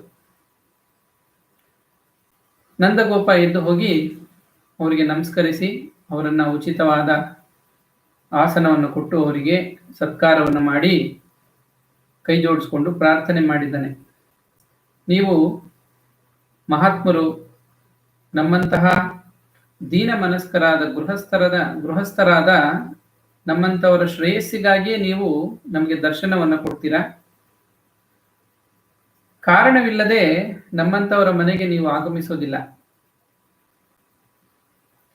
ನಂತರ ಮುಂದುವರಿಸಿ ಹೇಳ್ತಾನೆ ನಂದಗೋಪ, ಇಂದ್ರಿಯಗಳಿಗೆ ಅಗೋಚರವಾದ ವಿಷಯವನ್ನು ತಿಳಿಸುವುದೋ ಅಥವಾ ಭೂತ ಭವಿಷ್ಯದ ಗರ್ಭದಲ್ಲಿ ಏನಿದೆ ಎಂಬುದನ್ನು ಪ್ರತ್ಯಕ್ಷವಾಗಿ ಯಾವ ಶಾಸ್ತ್ರದಿಂದ ತಿಳಿಯಲಾಗುವುದೋ ಅಂತಹ ಜ್ಯೋತಿಷ್ ಶಾಸ್ತ್ರವನ್ನು ತಾವು ರಚಿಸಿರುವಿರಿ.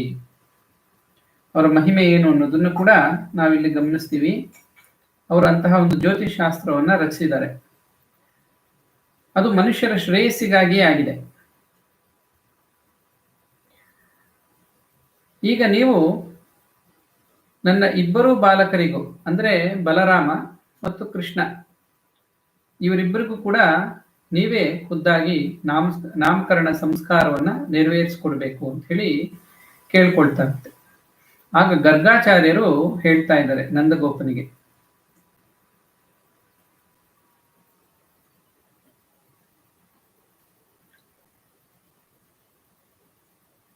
ನಂದಗೋಪನೆ, ಯದುವಂಶೀಯರಿಗೆ ಆಚಾರ್ಯನೆಂದು ನಾನು ಜಗತ್ತಿನಲ್ಲಿ ಪ್ರಸಿದ್ಧನಾಗಿರುವೆನು.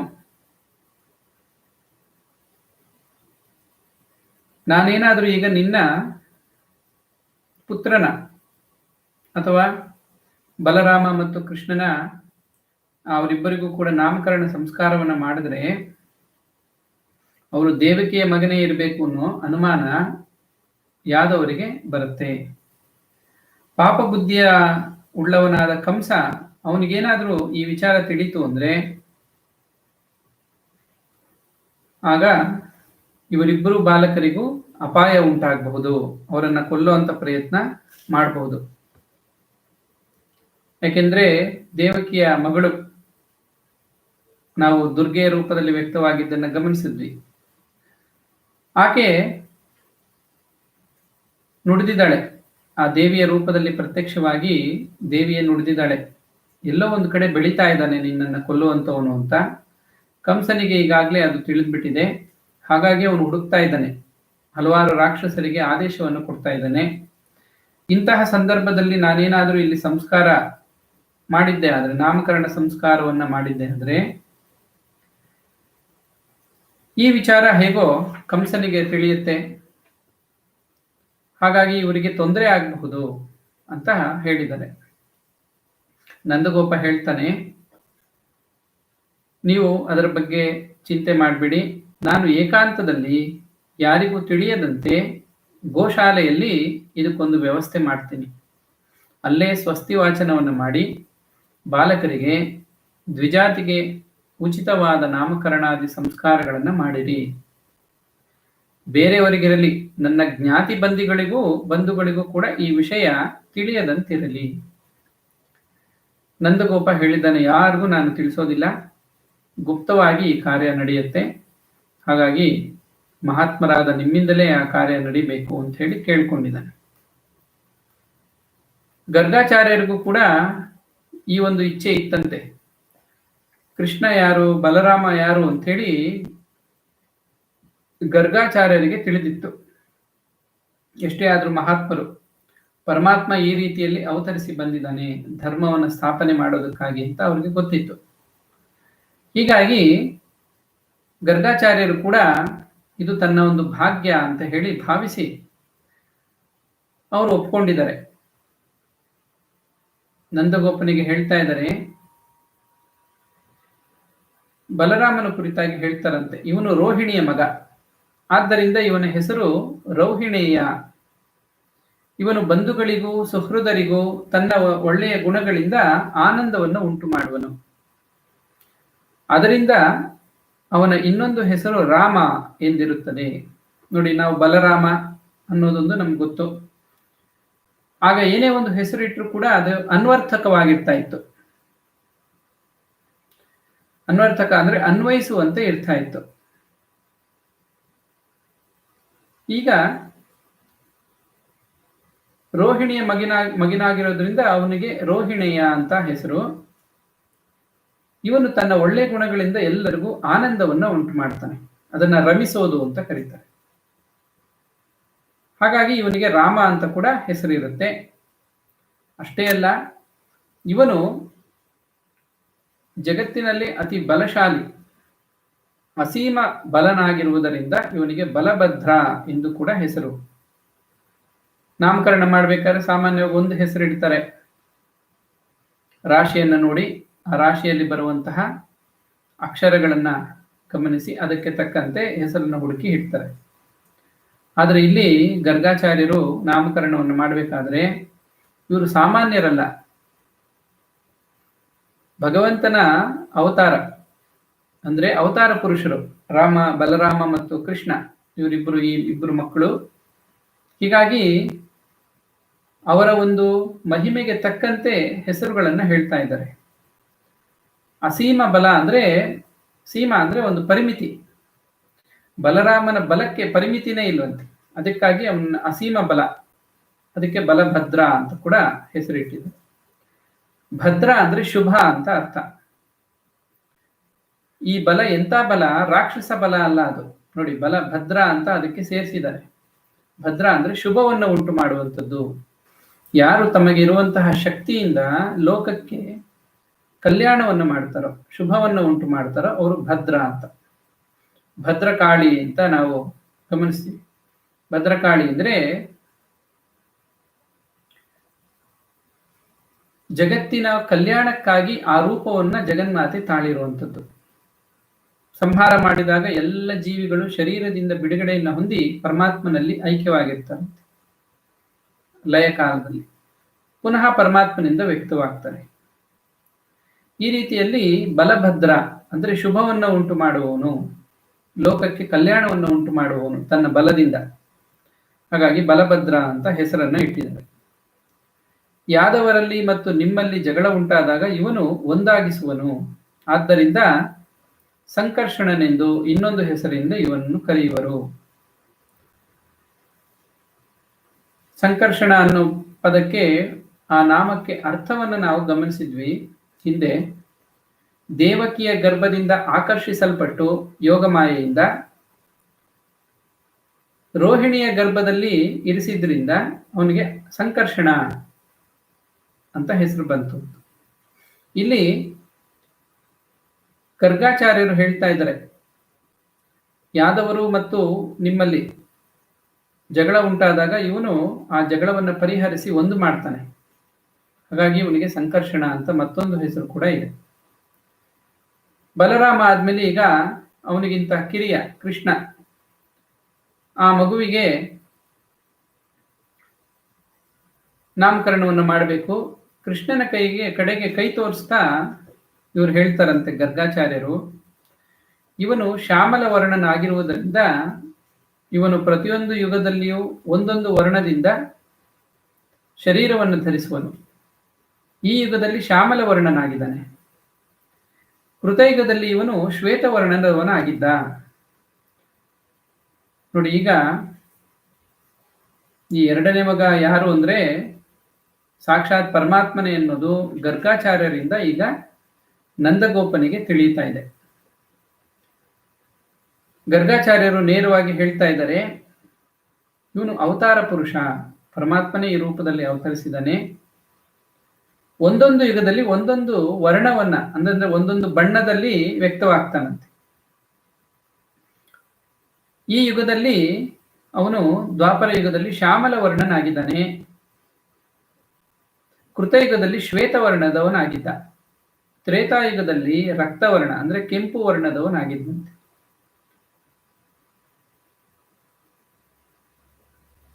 ಈಗ ದ್ವಾಪರದ ಕಡೆಯಲ್ಲಿ, ದ್ವಾಪರದ ಪ್ರಾರಂಭದಲ್ಲಿ ಪೀತವರ್ಣ ಅಂದ್ರೆ ಹಳದಿ ಬಣ್ಣದವನಾಗಿದ್ದಂತೆ. ಈಗ ದ್ವಾಪರದ ಕಡೆಯಲ್ಲಿ ಕೃಷ್ಣ ವರ್ಣದವನಾಗಿಯೂ ಹುಟ್ಟಿದ್ದಾನೆ. ಆದುದರಿಂದ ಇವನಿಗೆ ಕೃಷ್ಣನೆಂದೇ ಹೆಸರು ಆಗುವುದು. ನಂದಗೋಪನೆ, ಈ ನಿನ್ನ ಪುತ್ರನು ಹಿಂದೆ ವಸುದೇವನ ಮಗನಾಗಿಯೂ ಹುಟ್ಟಿದ್ದನು. ಆದುದರಿಂದಲೇ ಈ ರಹಸ್ಯವನ್ನು ತಿಳಿದಿರುವ ಜನರು ಇವನನ್ನು ಶ್ರೀಮಾನ್ ವಾಸುದೇವ ಎಂದು ಕರೆಯುತ್ತಾರೆ. ನಿನ್ನ ಪುತ್ರನಿಗೆ ಇನ್ನೂ ಹಲವಾರು ನಾಮಧೇಯಗಳು ಇವೆ, ಅನೇಕ ರೂಪಗಳೂ ಇದೆ. ಎಲ್ಲ ಗುಣಗಳು ಮತ್ತು ಕರ್ಮಗಳಿಗೆ ಅನುಸಾರ ಬೇರೆ ಬೇರೆ ನಾಮಧೇಯಗಳಾಗುತ್ತವೆ. ನಾನಾದರೂ ಅವೆಲ್ಲ ನಾಮಗಳನ್ನು ಅರಿತಿರುವೆನು. ಗರ್ಗಾಚಾರ್ಯರು ಜ್ಯೋತಿಷ್ ಶಾಸ್ತ್ರವನ್ನ ರಚನೆ ಮಾಡಿದ್ದಾರೆ ಅಂತ ಆಗ್ಲೇ ನಂದಗೋಪನ ಬಾಯಲ್ಲಿ ನಾವು ಕೇಳಿದ್ವಿ. ಈಗ ಅದು ಪ್ರತ್ಯಕ್ಷವಾಗಿ ಅವರ ಮಾತಿನಲ್ಲಿ ವ್ಯಕ್ತವಾಗ್ತಿದೆ. ಅದೇನು ಅಂದ್ರೆ, ಹಿಂದೆ ಪರಮಾತ್ಮ ಯಾವ ಯಾವ ರೂಪದಲ್ಲಿ ಅವತರಿಸಿದ್ದ, ಮುಂದೆ ಇವನು ಏನೆಲ್ಲ ಮಹತ್ ಕಾರ್ಯವನ್ನ ಮಾಡ್ತಾನೆ, ಹಾಗೆಲ್ಲ ಅವನಿಗೆ ಎಂತಹ ಹೆಸರುಗಳೆಲ್ಲ ಬರುತ್ತೆ ಅನ್ನೋದು ನನಗೆ ಗೊತ್ತಾಗಿದೆ. ಜಗತ್ತಿನ ಸಾಧಾರಣ ಜನರು ಅರಿಯಲಾರರು. ಇವನು ನಿಮ್ಮಗಳ ಪರಮ ಕಲ್ಯಾಣವನ್ನು ಉಂಟು ಮಾಡುವನು. ನಮ್ಮಲ್ಲಿ ಎಷ್ಟು ಮಹಿಮೆ ಇದೆಯೋ ನಾವು ಇತರರನ್ನ ಅಷ್ಟರ ಮಟ್ಟಿಗೆ ಮಾತ್ರ ಅರ್ಥ ಮಾಡ್ಕೊಳ್ಳೋಕ್ಕಾಗತ್ತೆ. ಇದು ಭಗವಂತನ ಒಂದು ಲೀಲೆ. ಎದುರುಗಡೆ ನಮಗೆ ಬ್ರಹ್ಮಜ್ಞಾನಿಗಳೇ ಬಂದಿರಬಹುದು, ನಮ್ಮ ಜೊತೆಗೆ ಜ್ಞಾನಿಗಳು ವಾಸವಾಗಿರಬಹುದು, ಅಥವಾ ಪರಮಾತ್ಮನೇ ಅವತರಿಸಿ ಬಂದಿರಬಹುದು. ಆದರೆ ಜನಸಾಮಾನ್ಯರಿಗೆ ಇದು ಅರ್ಥ ಆಗೋದಿಲ್ಲ.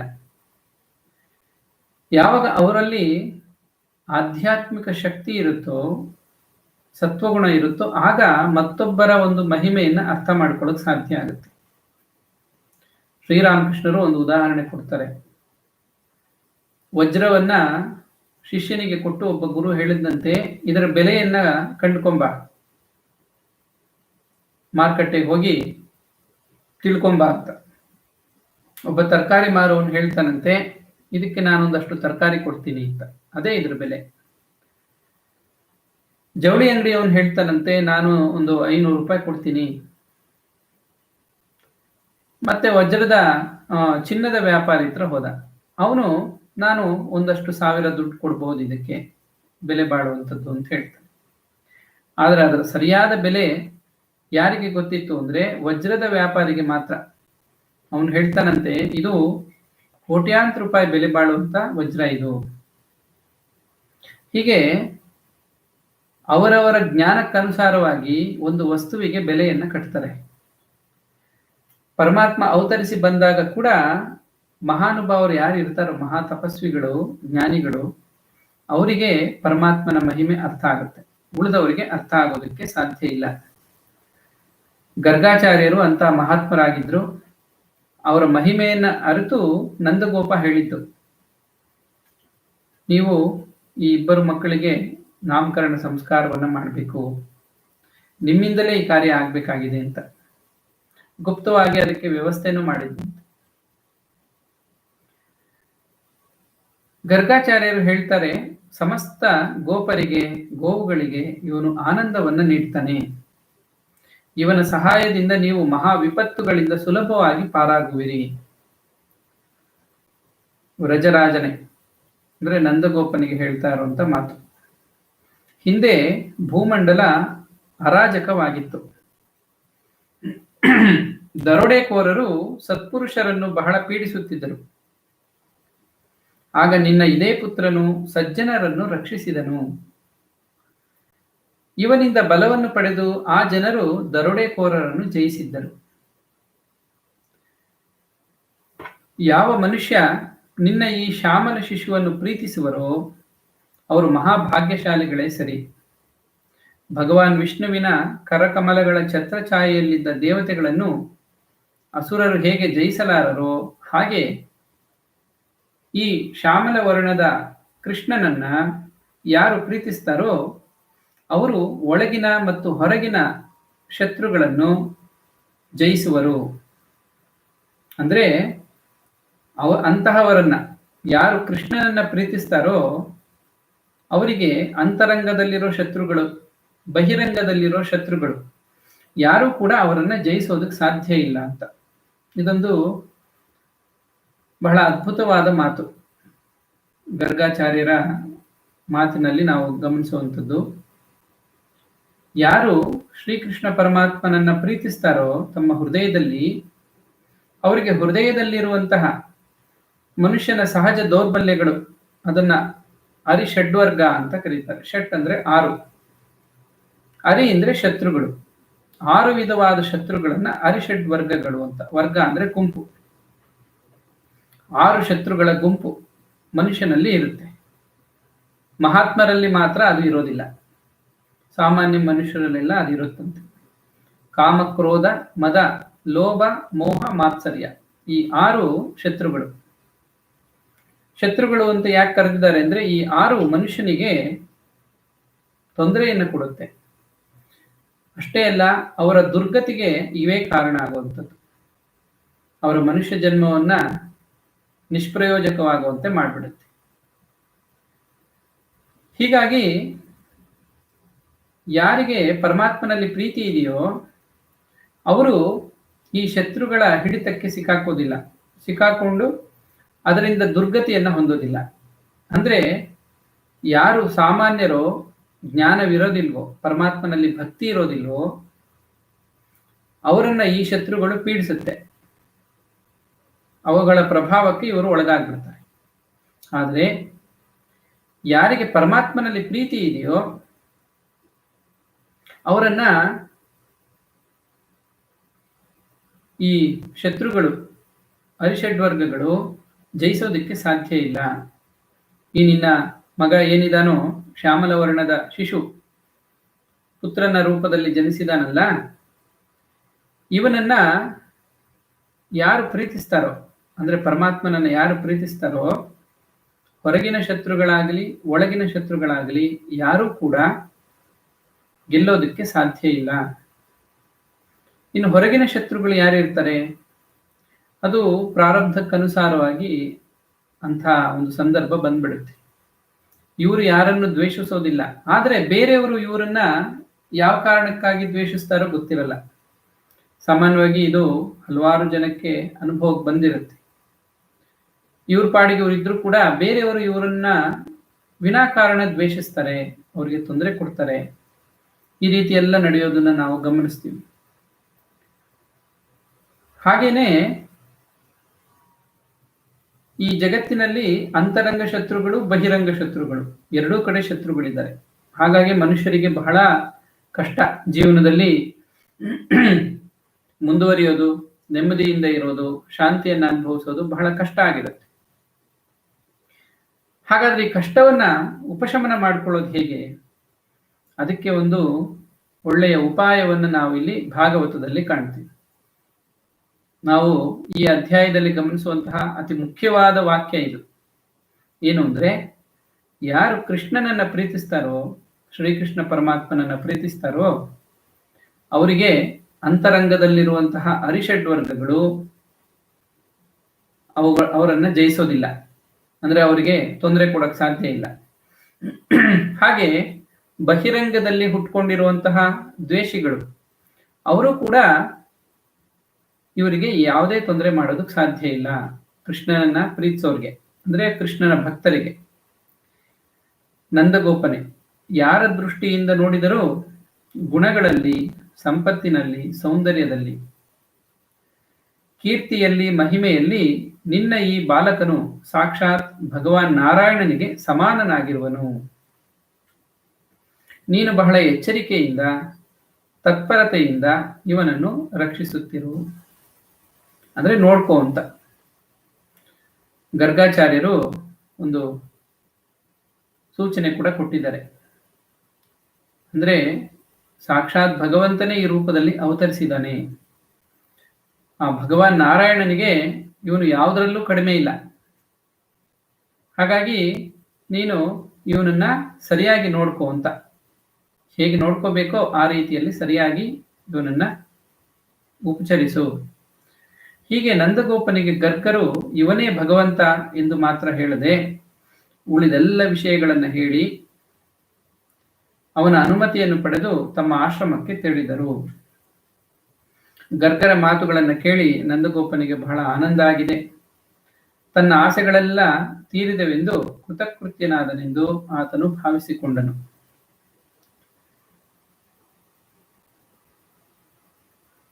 ಇವನೇ ಸಾಕ್ಷಾತ್ ಭಗವಂತ ಅಂತ ನೇರವಾಗಿ ಹೇಳಿಲ್ಲ, ಆದರೆ ಪರೋಕ್ಷವಾಗಿ ಹೇಳಿದ್ದಾರೆ. ಇಷ್ಟು ಹೇಳಿ ಗರ್ಗಾಚಾರ್ಯರು ಅಲ್ಲಿಂದ ತಮ್ಮ ಆಶ್ರಮಕ್ಕೆ ಹೊರಟಿದ್ದಾರೆ. ಇದಾದ ಮೇಲೆ ಮುಂದೆ ಏನಾಯಿತು? ನಾಮಕರಣ ಸಂಸ್ಕಾರ ಆದಮೇಲೆ ಗರ್ಗಾಚಾರ್ಯರಿಂದ ಮುಂದುವರೆದಂತೆ ನಾವು ಭಗವಂತನ ಲೀಲೆಯಲ್ಲಿ ಮುಂದಿನ ಹಂತಗಳನ್ನು ಗಮನಿಸ್ತಾ ಹೋಗ್ತೀವಿ. ಬಲರಾಮ ಮತ್ತು ಕೃಷ್ಣ ಅಂಬೆಗಾಲಿಟ್ಕೊಂಡು ಗೋಕುಲದಲ್ಲೆಲ್ಲ ಆಟ ಆಡೋದಕ್ಕೆ ಪ್ರಾರಂಭ ಮಾಡಿದ್ದಾರೆ. ಆಗ ಅವರು ಯಾವ ರೀತಿಯಲ್ಲಿ ತಮ್ಮ ಬಾಲಲೀಲೆಗಳನ್ನ ತೋರ್ತಾ ಇದ್ರು, ನಂತರ ಆ ಗೋಕುಲಕ್ಕೆ ಬಂದಂತಹ ತೊಂದರೆಗಳನ್ನ ಅಲ್ಲಿನ ವ್ರಜವಾಸಿಗಳು, ಅವರಿಗೆಲ್ಲ ಹಲವಾರು ರೀತಿಯಾದ ತೊಂದರೆಗಳು ಒದಗಿ ಬರುತ್ತೆ.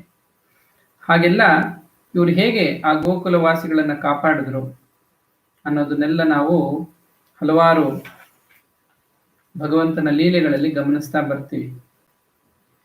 ಇವತ್ತಿನ ಸತ್ಸಂಗದಲ್ಲಿ ನಾವು ಈ 3 ವಿಚಾರಗಳನ್ನು ಗಮನಿಸಿದ್ವಿ. ಮೊದಲನೇದು ತೃಣಾವರ್ತನ ಉದ್ಧಾರ. ಅದನ್ನ ಸಂಹಾರ ಅಂತ ಹೇಳಲ್ಲ, ಉದ್ಧಾರ ಅಂತ ಹೇಳ್ತೀವಿ. ತೃಣಾವರ್ತನ ಉದ್ಧಾರ. ನಂತರ ಯಶೋದೆಗೆ ತನ್ನ ಬಾಯಲ್ಲಿ ಬ್ರಹ್ಮಾಂಡವನ್ನು ತೋರಿದ್ದು, ಸಮಸ್ತ ಜಗತ್ತು ತನ್ನ ಒಳಗೆ ಇದೆ ಅನ್ನೋದನ್ನ ಪರಮಾತ್ಮ ಆಗಲೇ ಸೂಚನೆ ಕೊಟ್ಟ. ಇದಾದ ಮೇಲೆ ನಾಮಕರಣ ಸಂಸ್ಕಾರ. ಗರ್ಗಾಚಾರ್ಯರು ಬಲರಾಮ ಮತ್ತು ಕೃಷ್ಣ ಈ ಎರಡೂ ರೂಪದಲ್ಲಿ ಬಂದಿರೋನು ಪರಮಾತ್ಮನೇ.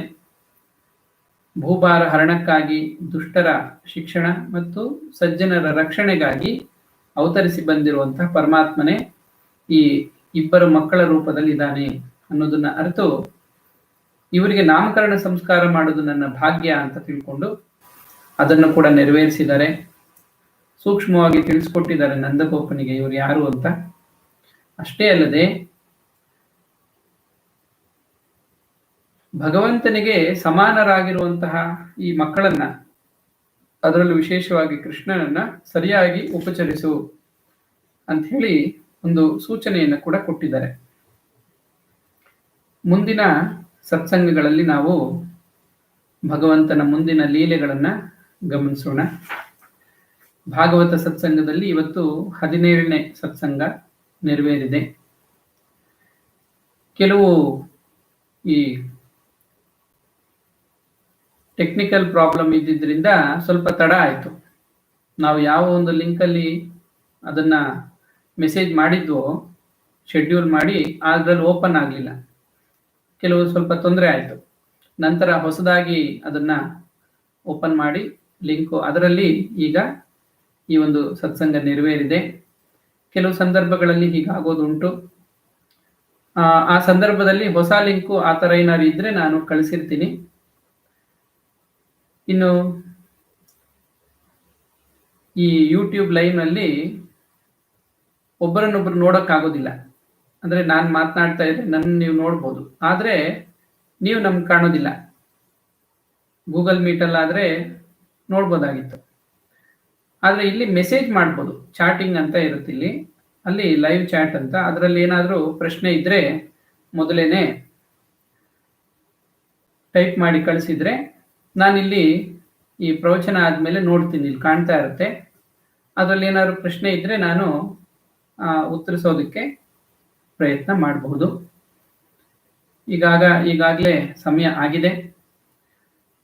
ಹಲವಾರು ಜನ ಆಧ್ಯಾತ್ಮಿಕ ಬಂಧುಗಳು ಇದರಲ್ಲಿ ಭಾಗವಹಿಸಿದ್ದಾರೆ. ಭಗವಂತನ ಕೃಪೆಯಿಂದ ಆಶ್ರಮದ ವತಿಯಿಂದ ಇದು ನಿರಾತಂಕವಾಗಿ ನೆರವೇರ್ತಾ ಇದೆ. ಇನ್ನು ಮುಂದೆ ಕೂಡ ಹೀಗೆ ನೆರವೇರಲಿ. ಇನ್ನು ಹೆಚ್ಚೆಚ್ಚು ಜನರಿಗೆ ಭಗವಂತನ ಈ ಒಂದು ಲೀಲೆ, ಭಗವಂತನ ಮಹಿಮೆ ಅವರಿಗೆ ಅರ್ಥವಾಗುವಂತಹ ಪ್ರಯತ್ನ ಈ ಒಂದು ಪ್ರವಚನಗಳಲ್ಲಿ ನಡೀತಾ ಇದೆ.